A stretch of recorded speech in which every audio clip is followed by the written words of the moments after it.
On the way to a family reunion, my husband went pale and whispered, "Turn the car around now." I was stunned. "Why?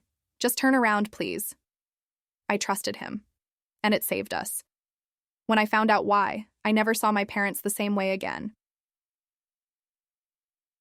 The plan was simple. Leave early, snacks in the back seat, coffee up front, drive a few hours, cross into Canada, hug people I hadn't seen in a while, and pretend to enjoy potato salad. It was going to be normal. Borderline boring, which was honestly the goal.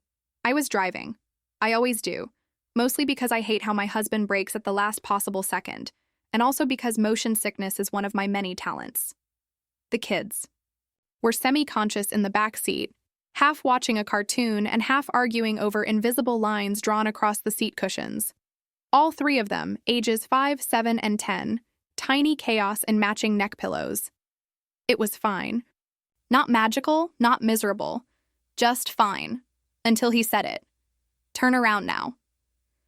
I didn't react at first, or I did, but not in a real way. I laughed or smirked. One of those reflexes you do when you think someone's kidding but not funny enough to deserve a laugh. "Why?" I asked. He didn't answer right away, just stared straight ahead, then said, "Please, just turn around." That's when I knew it wasn't a joke. My husband doesn't do panic. His default settings are calm and occasionally tired. I've seen him get through a kitchen fire with less tension. So I took the exit, the last one before the border. It curved off gently, like the road itself was offering me a second chance. The moment we left the highway, his body relaxed. Not all the way, just enough to make it obvious he had been bracing for something. "Okay," I said. "Want to tell me what's going on now?" He shook his head. "Just drive." Drive where? I don't know. Anywhere but there. The kids were starting to notice. "Are we going the wrong way?" my middle one asked. "We forgot something," I said automatically. "What?" "I'll tell you later," the youngest piped up. "Is it snacks?" I didn't answer. My husband didn't speak again for a long time. We drove in silence. 20 minutes, maybe more. Just miles of trees and guilt pressing on the back of my neck. Then he said, "Take the next turn off." It led to nowhere. A narrow access road with no sign and no real purpose. One of those places you only find when you're lost or about to be. I pulled off. He unbuckled his seatbelt. "Stay here." He got out and walked to the back of the car. I couldn't see anything from where I was, so I just sat there waiting. My hands were sweating. My heartbeat was doing something weird, fast, and heavy, like it knew something I didn't. After a minute, the trunk closed. He came back to my window. "Can you come out?" "Why?" "I need you to see it." He didn't sound angry or scared, just tired and very, very sure. I got out. He walked me to the back of the car and opened the trunk. He didn't say anything, just pointed. I looked, and then I forgot how to breathe. I wasn't scared, not yet. Fear was still on its way. What I felt in that moment was something slower, heavier, like falling through the floor of my own life. I didn't touch it. I didn't need to. I just knew we were one wrong choice away from losing everything. The funny thing is, I thought I was the responsible one in the family. Not responsible in the pays their taxes and wears sunscreen way, though yes, those too. But in the sense that I thought I could be the stable one, the one who didn't explode or vanish or lie for sport. The one who tried. The one who offered help when she could afford to and boundaries when she couldn't. But looking back now, really looking, I can see that being the responsible one in my family was like being the designated driver at a demolition derby. They didn't want help. They wanted cover. And I gave it to them for years. It started when I was a kid. My parents believed that living well was a matter of image, not money. If you looked successful, if you seemed generous, if your Christmas lights were straight and your fridge had 5 kinds of mustard, then that meant you were doing okay. It didn't matter if the credit cards were maxed out or if the gas got shut off that one winter. We were doing okay. That was the script. Stick to it or get rewritten. We had years when things were tight. I remember cereal for dinner and one parent or the other suddenly working late most nights, which I later realized was code for, we can't afford things. But we also had years when they were flush. New car, new TV, new patio furniture. No one actually used. The money came and went like weather. What never changed was the spending. I once asked my dad why we didn't save more when things were good. He said, "You don't need to save if you know how to hustle." I was 8. My sister inherited all of this. The hustle, the shine, the gravitational pull of someone who can light up a room while quietly unplugging your self-respect. She was the favorite. That wasn't a secret, not even an ugly one, just a truth. They liked her more. They got her. She was like them. I wasn't. I was boring. That's what they called me, sometimes even to my face. Boring, uptight too. Serious. My mom once told me in the middle of Thanksgiving dinner that my problem was I mistook discipline for personality. And the wild part? I believed her. Because when you grow up in that kind of house, you start to think the only way to earn love is to stay useful, to stay clean, to stay reasonable. So that's what I did. I became the responsible one.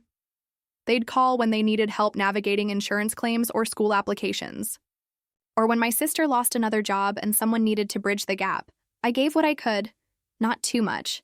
Just enough to keep things from falling apart. Just enough to not be the bad guy. Even when they made it hurt. Even when they framed every no as selfishness, I still gave, because they were my parents, and it felt easier than the alternative. Then the ask changed. This was maybe 4 months before the trip. My sister's son, my nephew, was struggling in school, bullied, anxious, withdrawn. They'd had him evaluated, and the therapist recommended a smaller environment. A private school, very exclusive. Very expensive and life-changing in their words. They couldn't afford it, obviously, but they managed to get him conditionally accepted, if they put down a deposit. They just needed help. Just a little bit, just to lock it in, they said. "We'll pay you back, of course." My stomach sank the moment the words came out of their mouths. It wasn't that I didn't care, I did. That's the worst part. I like the kid. I wanted good things for him. But I also knew this pattern. I knew how it started and how it ended. I said, no. I said it gently, like you'd say it to someone holding a glass knife. "I can't pay for private school. I have 3 kids of my own. We don't do private school. I'm sorry." They didn't yell. They just went quiet, cold. My mom said, "Of course, I forgot. You have rules." Then we didn't speak for a while, until the reunion came up. Suddenly, everything was cheerful again. They were thrilled to see us. They'd figured things out. The school, the reunion, the drive. It was all working out. I didn't ask how. I told myself it wasn't my business. They asked if we'd be willing to take an extra bag in our car. Their car was too full and we had the SUV. "Sure," I said. "Just let me know." That was a few days before the trip. Then, the morning we were leaving, as we were packing up, my dad handed me a red duffel bag. "Won't fit in ours," he said. "Just this one." I took it without thinking, just tossed it in with our luggage, the kids' backpacks, and a cooler full of juice boxes. Didn't even unzip it. Didn't wonder why they were so relaxed all of a sudden. Didn't stop to ask why the people who were struggling to pay for school, groceries, gas, and who guilt-tripped me for not helping, were suddenly fine. They smiled as we backed out of the driveway, waved like they didn't have a care in the world. And I remember thinking, just for a second, I wonder what's in that bag. I didn't think much of it at the time. Just another bag. Just another trip. Just another family mess I didn't want to get dragged into. Maybe I should have asked more questions. Maybe I was too naive. "Turn around now," he said. I stopped. He led me to the back of the car and opened the trunk. He didn't say anything, just unzipped the red duffel and folded back a sweatshirt. And that's when everything stopped. Inside, wedged between clothes, stuffed into what looked like a child's toiletry bag sealed in plastic, were packets. Many packets. Not hidden especially well, just there under layers that wouldn't have fooled anyone doing their job for more than 5 seconds. I stared, not fully understanding, then fully understanding all at once. Not medicine, not vitamins, not anything. With a purpose that didn't include handcuffs, lawyers, or headlines. I didn't speak. I couldn't. Every muscle in my chest locked. It felt like drowning in slow motion. He didn't say, "Look what they did." He didn't say, "This is what I thought." He just zipped the bag closed again and let the silence finish the sentence. "They put that in our car," I finally said. My voice was thin. "They put it there with the kids in the back seat." He nodded. I looked up at the sky for some reason. It was still blue. It still looked like a good day. I hated that. It felt wrong, like the sky hadn't gotten the memo. "How did you know?" I asked. He stared at the closed trunk, as if it might still be open underneath. "When they gave us the bag," he said eventually. Something in their eyes, the way they smiled, like it was already done, like they were sure it would work. He shrugged, then shook his head like he was trying to knock.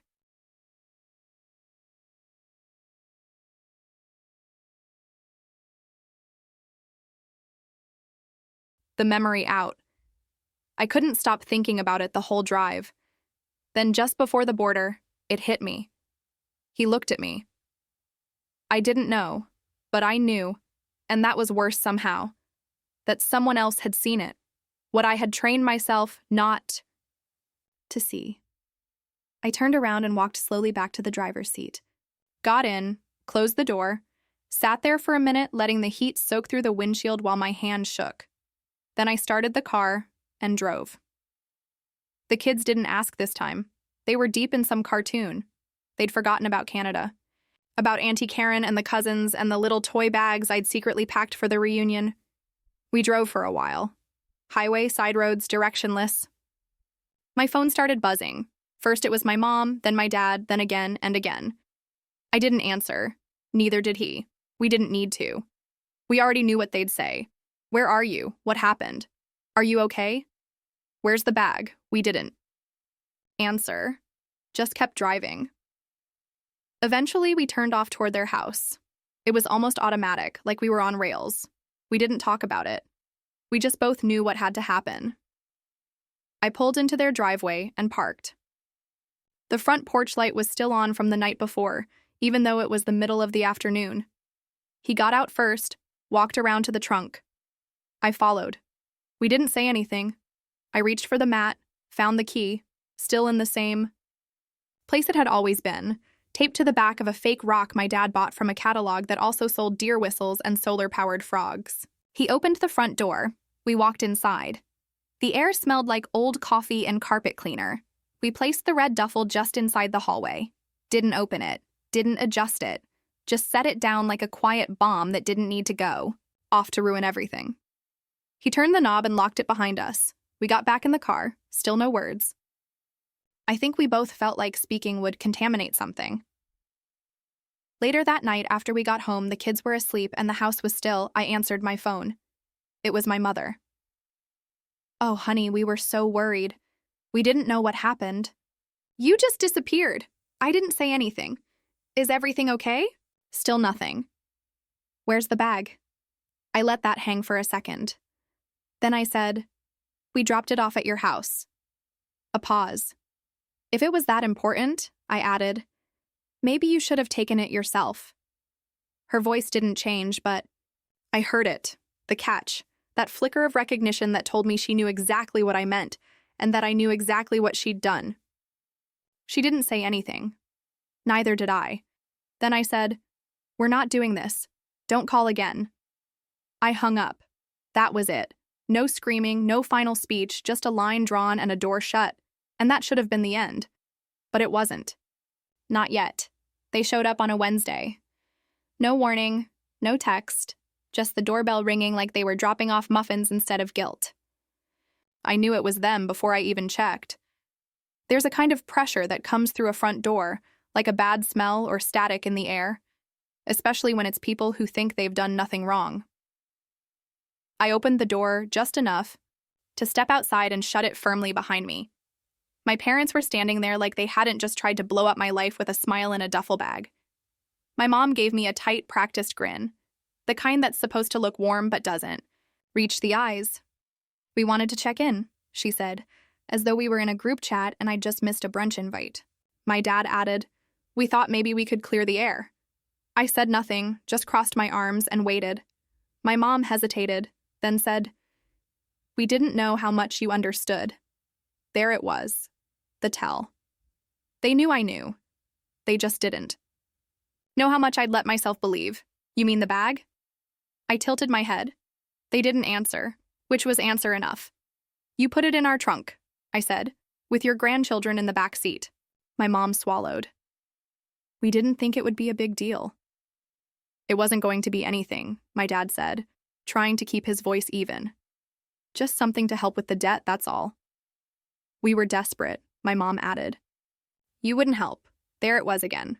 The fallback excuse, the one-size-fits-all defense. You wouldn't help. Like their betrayal was a natural consequence of my boundaries.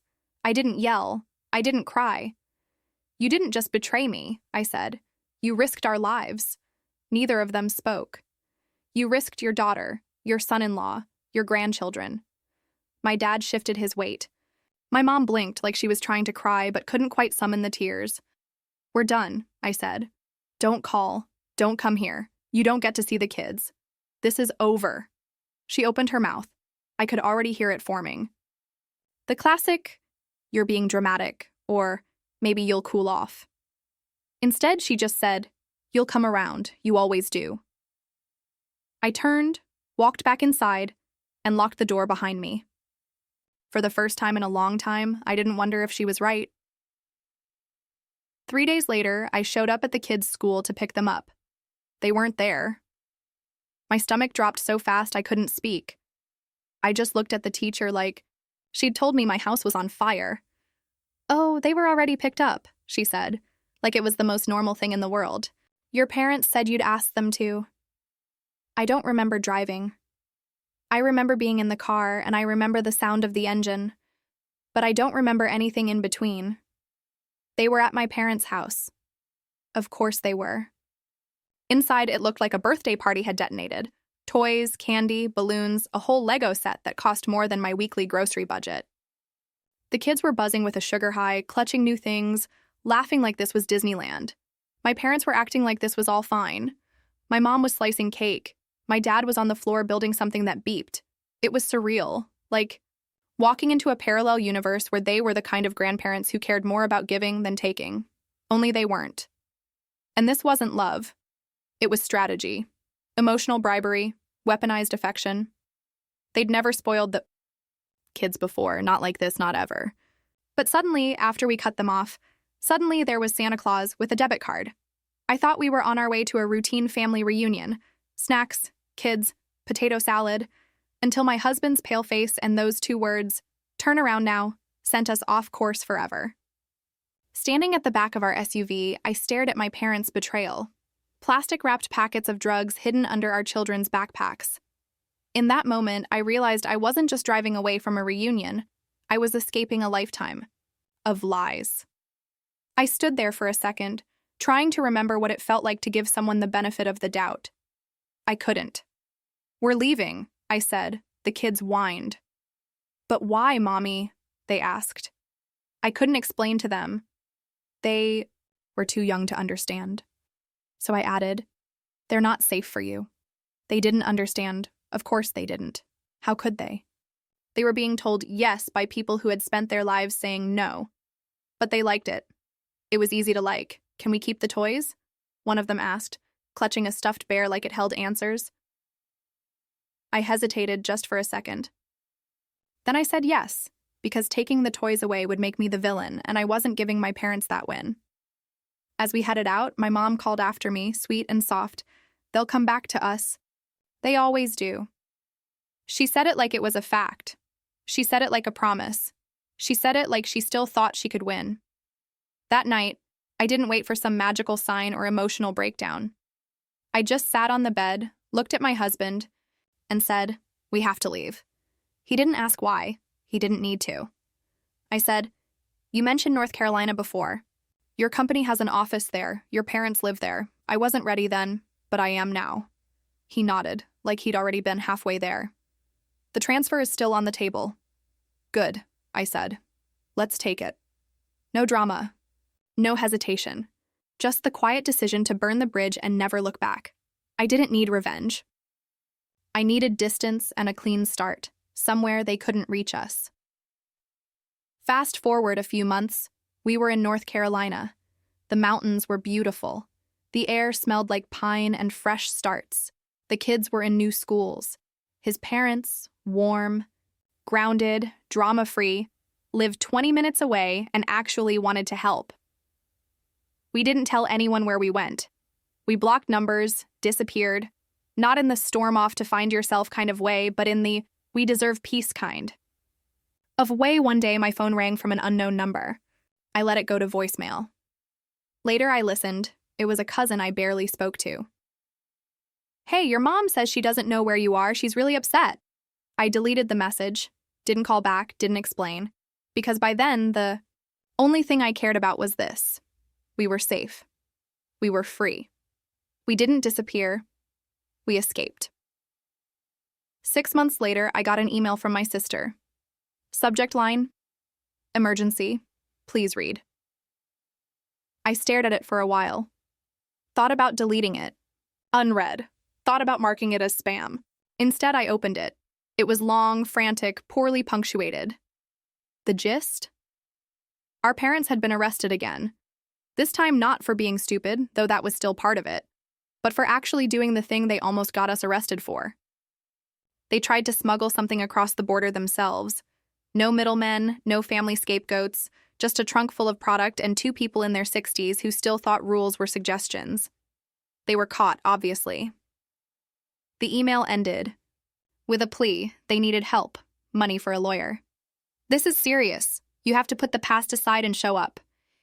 Your family." I read that line 3 times. Then I hit reply. All I wrote was, "And I did show up once. I'm not doing it again." And I meant it. I didn't hear anything else for a while. I didn't need to. But eventually, word found its way back to me. Cousins talk. Family trees have rot, but the roots are deep.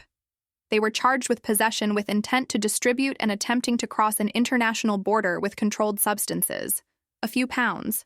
Enough for intent, not enough for headlines. They took a plea deal. 4 years each. Not life-changing, but not nothing either. Enough time to sit with what they'd done, if they were capable of that, which honestly I doubt. The part of me that used to flinch when people mentioned second chances is quiet now. We have a life here. It's not perfect, but it's ours. The kids laugh more. My husband sleeps better, and I haven't had to translate guilt into silence in a very long time. I don't regret the boundary. Not for a second. But you tell me, did I go too far or not far enough? Let me know in the comments. And if you're new here, hit subscribe.